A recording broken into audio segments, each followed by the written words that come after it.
All right, AGO men, back here with another episode of Rush Conversations. Tonight, I am joined by Troy Kutch. Troy, how about you introduce yourself to everyone tonight? Hi, everybody who's watching. My name is Troy Kutch. I'm an Alpha alumni, A902. I graduated a couple years back. I rushed the fall of 2016 and then immediately jumped into leadership, where I stayed as a leader until I graduated, essentially. Um, I'm a teacher. I teach music on the Central Coast. I'm also the chapter advisor for Kappa, or one of the chapter advisors for Kappa, starting this quarter. Cool. Thank you for that introduction, Troy. So back when Troy was active, he was president and oversaw a bit of a comeback at the Alpha chapter in the fall of 17.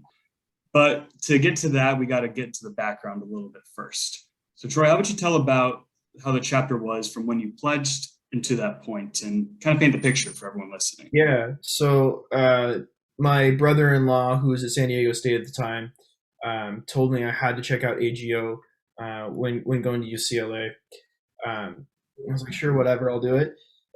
So I ended up rushing AGO, and I was one of two pledges the fall of that year, and that was considered a do or die rush. Mm. Back when I pledged, and they only got two.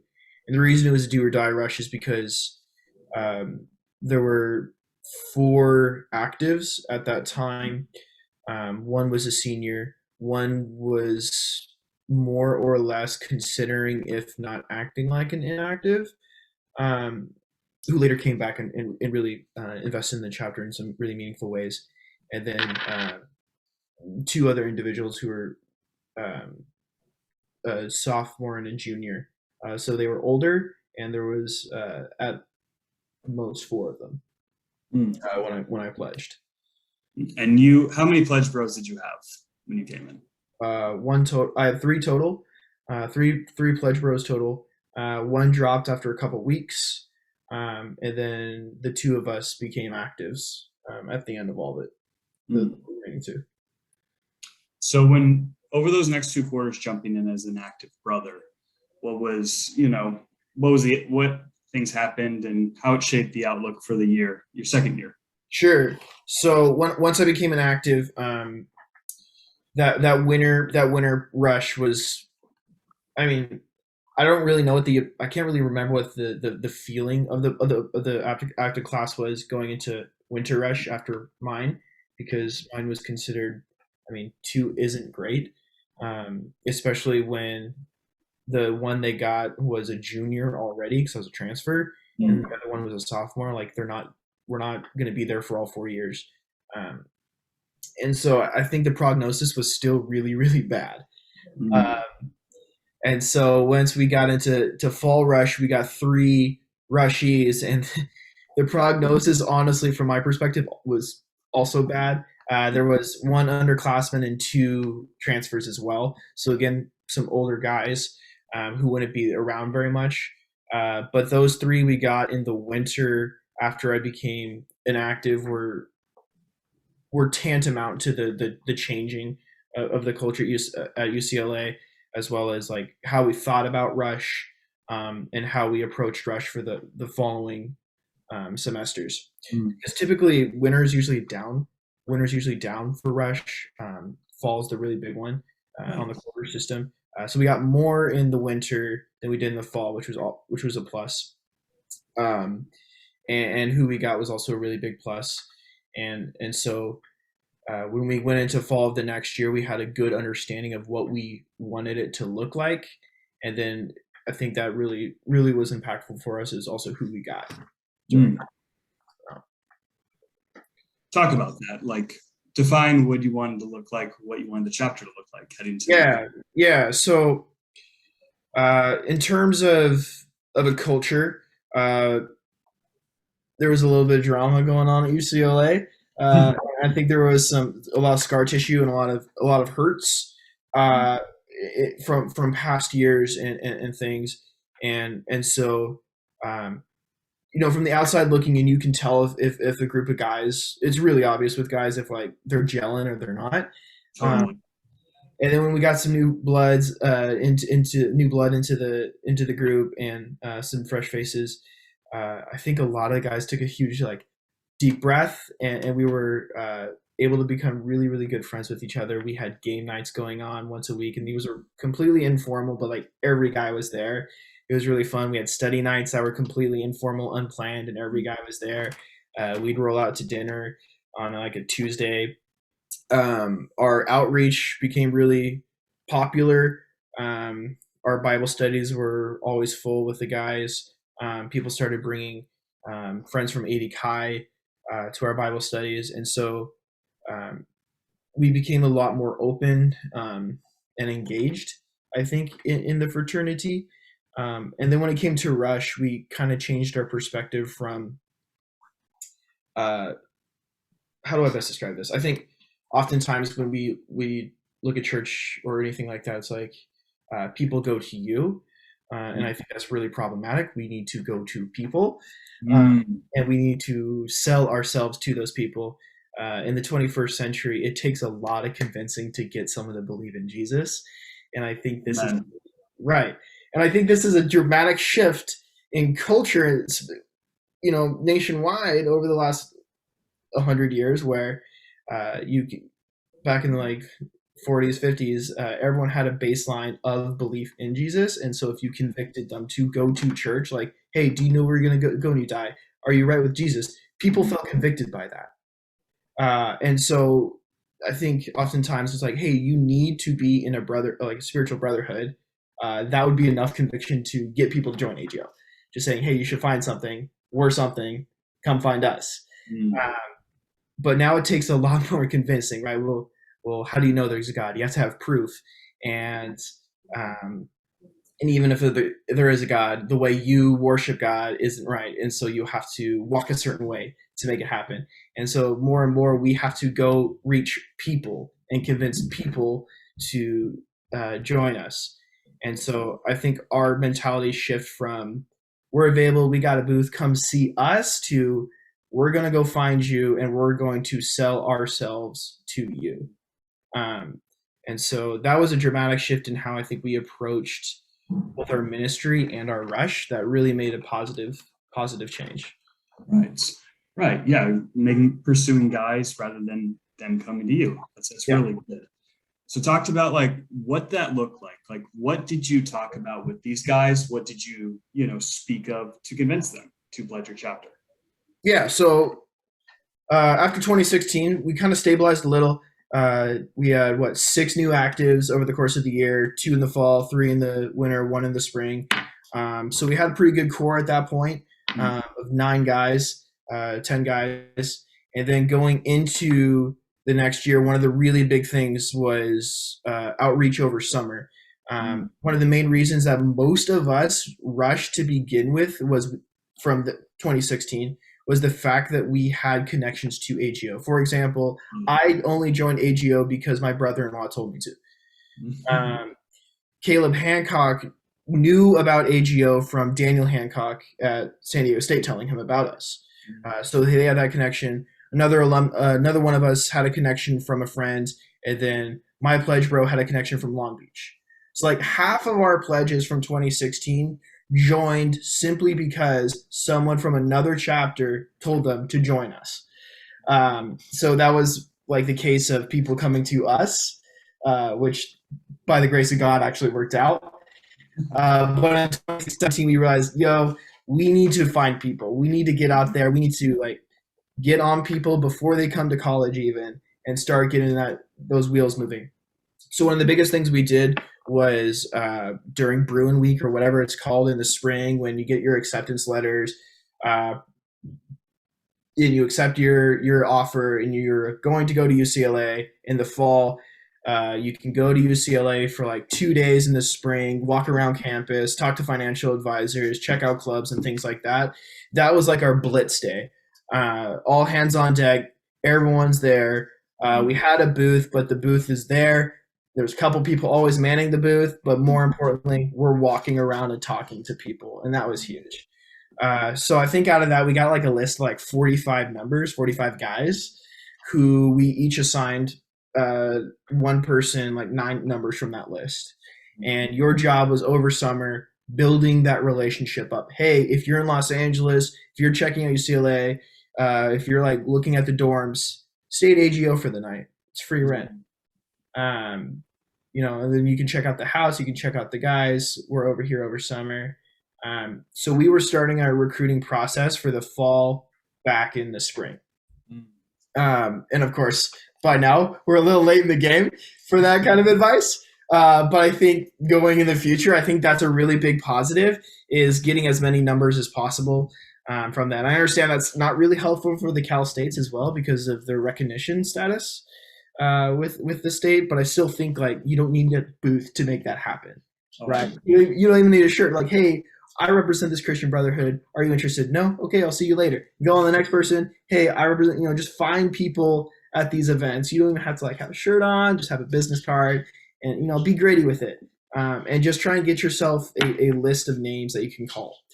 And so we had this list going into Rush of fall of 2017. And when fall of 2017 happened, we also kind of changed what our rush looked like, which was, I think, really impactful. Yeah, so our rush chair, who rushed in the winter, Caleb Hancock, had the genius idea of, one of the reasons I joined is because I formed a meaningful connection and relationship to one of the AGO brothers.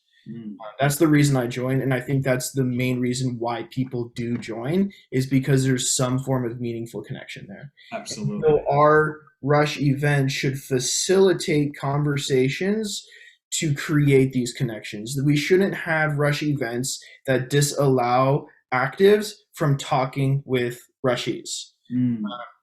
There's some really fun things out there that we've done in the past that were really fun, pretty good ideas, but they didn't fit that model. Like bubble soccer, for example, is really fun and will probably draw a lot of people to your event, but there's not a lot of conversations happening during bubble soccer because you're focused on it, knocking the other person clear across the field while scoring a goal, which is fun in itself and definitely a great idea for like an active event. But for a rush event, we wanted events where we can have extended conversations with a person to get to know them, to get to know us, and do a lot of selling of ourselves, like selling my personality. You want to join AGO because you think I'm cool, you think I'm Christ-like, you think I've got something, we got a connection, you want to be a part of that. So our events looked like Top Golf, which is like low stress golf where you just hit a ball as hard as you can. That was probably our most successful event, because during all of that you're talking, and it's not real golf. So golf is a sadistic game, whereas hitting a ball as hard as you can is just fun. That was a really good one. Of course, I truly believe you should always do a Bible study during every rush, right? Because we are Christ-centered fraternity, so there definitely be that. We did, I think that year we did an example of Jesus Burgers. So Jesus Burgers is like AGO UCLA's Alpha's like main ministry, where we serve free food to anyone on frat row. We give safe rides. We open up our house for people to hang out at if they need to come down from something. And so we showed an example of that. And like, this is our ministry. This is what we do to love on others. This is our Christ-centeredness. And this is who we are as people through our conversations and low stress games, where like the event itself, like the golfing or the Smash Bros was the icebreaker, but the meat and potatoes was the conversations that were happening. And as a result of that, I think we had like 8 or 9 people who were genuinely interested in AGO, 7 of whom we pinned at the end of all that. So it was successful that way. Yeah, totally. So let's talk about at the events. So you're connecting with guys. What are you focusing on? Are you kind of keyed in, things you want to learn as an active body, things you want to, understand about the pledges, maybe build connections with? Yeah. So, I mean, the first thing's like the basic stuff. Like you want to, what's your name? What's your major? Where are you from? Just anything to like have a conversation going. Demographic stuff. Yeah. Like my little bro was a transfer from from Cuesta College in San Luis Obispo. I was a transfer from Santa Barbara City College. Like, oh, you're a transfer. I'm a transfer. Transfers can join fraternities and have a good time. We're both from the Central Coast. He likes baseball. I like baseball. He likes the Giants. I like the Dodgers. So we were jabbing about that and developing some meaningful connections with those things. And I think those things are really, really important. And you need to recognize, like, you are selling yourself to that person. They don't have to sell themselves to you. You get to pick to whether you want them to be a pledge and an active only after they are willing to be a pledge and an active. Totally. Right. So you're like, oh, I don't like this guy. He's kind of weird looking, or he kind of talks a little funny or whatever. No, you got to convince them first before you can make the choice for them. Totally. And so that was our first step, is sell these guys, get them to come back. Get them to come back to another event, or get their number so you can talk to them, text them, or whatever. Make a friend out of them. Make a friend out of a meaningful connection. And I think, like, that's very Christ-like as well. Like, when Jesus sees Lazarus dead, he doesn't just walk into the grave and raise him from the dead. The first thing he does is cry. And I think that models having a meaningful emotional connection to a person is really, really important. And so step number one, finding out a little bit about their faith is very important as well, especially when considering, like, your dinging and everything like that. Of course, I believe in the pledging process, there's safeguards for that, but asking, like, oh, where do you go to church? Do you have a church? Really good coded question for that is, like, if you're a Christian, is like, do you have a church you already going to in San Luis Obispo or Los Angeles? The answer is no, I don't really go to church. That's probably a little bit of a red flag. Or a great opportunity is, no, I don't have a church yet. I'm not sure where to go. That's the greatest question. That's the greatest answer, because then that's the opportunity to do another rush event on Sunday, which is, oh, you should go to church with me. Here's where I go to church. I'll take you to church. We'll go to coffee after, and we'll have a conversation. Or they have their church they're plugged into, and of course we want to encourage that as well. We want to encourage being engaged in the church.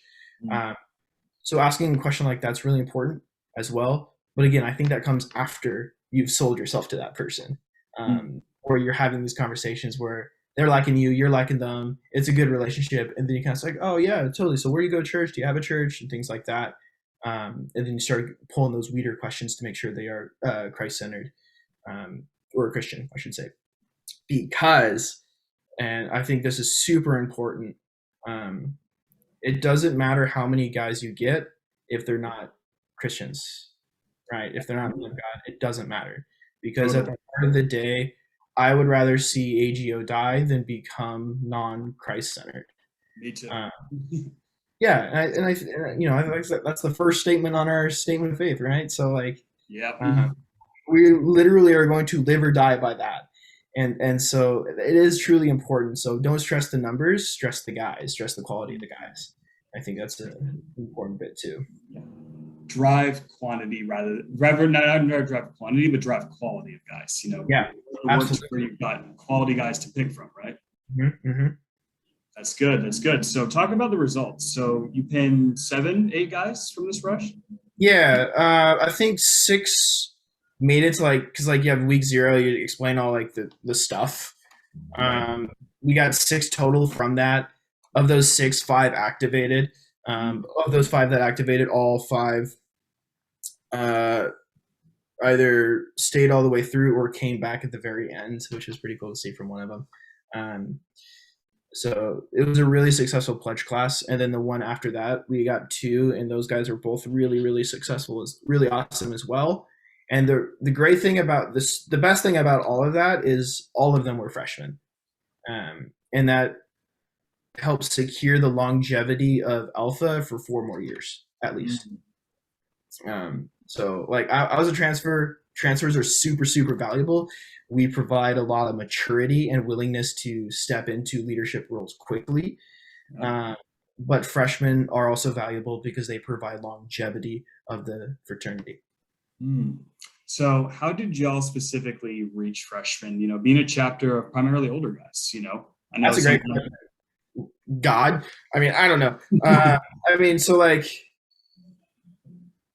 as a junior, you have experiences of your first 2 years of college that I think are very valuable for freshmen. Time management, priorities, knowing the campus, knowing what dorm food is good and what isn't. You have valuable assets through your experiences that you can use to sell yourself to freshmen.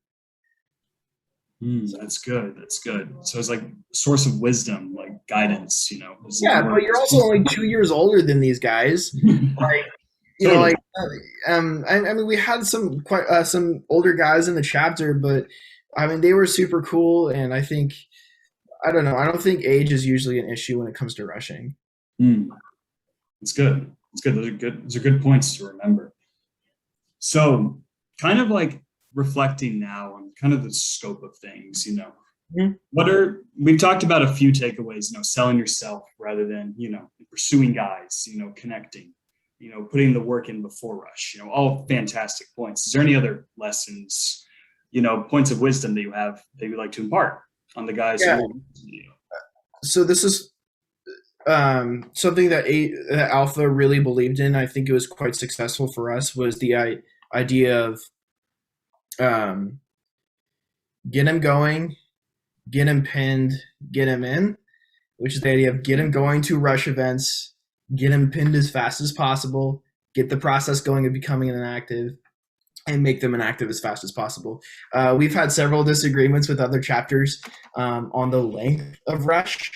I am a proponent of a shorter rush, one where I'm in the quarter system, but two, uh, you want to get the process going as fast as possible for them to get in. You don't want time to uh, was it strike the coal when it's hot or whatever the phrase is. It kind of yeah, like that's what yeah, whatever, yeah. It's kind of like that for Rush. Is like uh, how many events does it really take you to sell yourself to a person? Maybe one or two. And then hopefully there's that little bit of a Jesus high, or like a Jesus brotherhood here, and it feels good.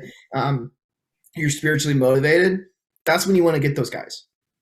That's what you want to say. All right, we want to commit to this. Do you want to commit to the being in this brotherhood? Usually, the answer will probably be a yes or not right now. Call me next time. Mm, Usually, it's not usually a hard no with that.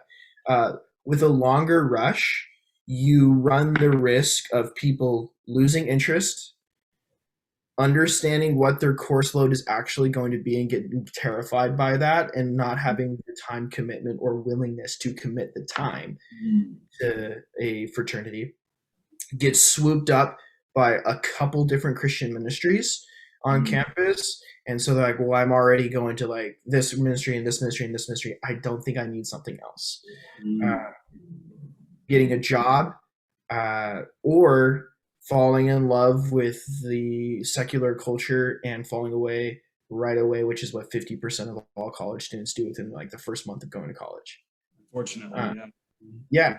And so Mm, there's a lot of things working against you the longer rush goes. mm. The benefit of having a long rush that I've heard is you provide more opportunity for people to come to events if it's prohibitive on a Monday. Totally. My argument with that is if you can't find the time Monday through Saturday on week 0, when are you actually going to find the time to go to an event? Especially at a quarter school. Especially at a quarter school. And so I'm a big proponent of a shorter rush. Mm, Monday first event, get to know them. Tuesday fun event, where you're like playing, I don't know, golf or something.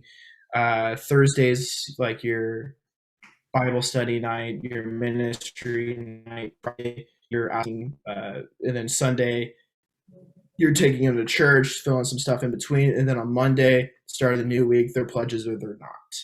mm.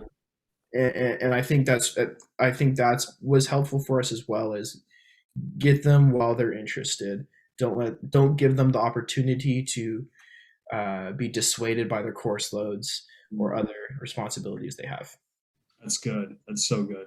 Strike it while it's hard, and carry the momentum quickly. I really like that. That's a really, Yeah, really good wisdom there. yeah, and I get that other chapters do things their own way, but I just encourage. I don't want to ever tell a chapter like I know your school, because I think each culture of schools is largely different. Campus culture is a big thing.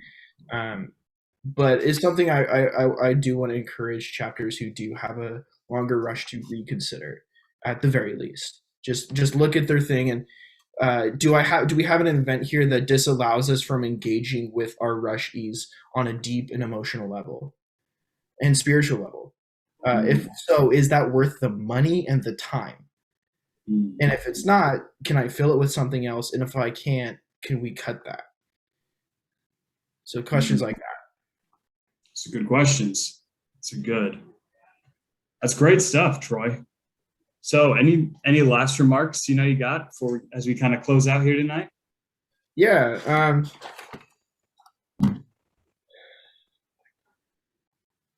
For chapters that have a house, your house could be a really good asset for attracting people. That was something Mike Walkemia really had was constantly telling us is like, you have a great house. Use that to your advantage. It's cleaner than the other frat houses. People are going to actually want to live there. So use that to your advantage. Get guys in your house who are Christians who you can work into the chapter. Was good advice. Jason Willoughby always said, if Christ isn't at the center of your rush is going to be a failure. So make sure you're praying for your rush. And we did a lot of praying for our rush.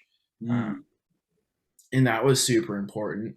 And not just praying for petition prayer is good, right?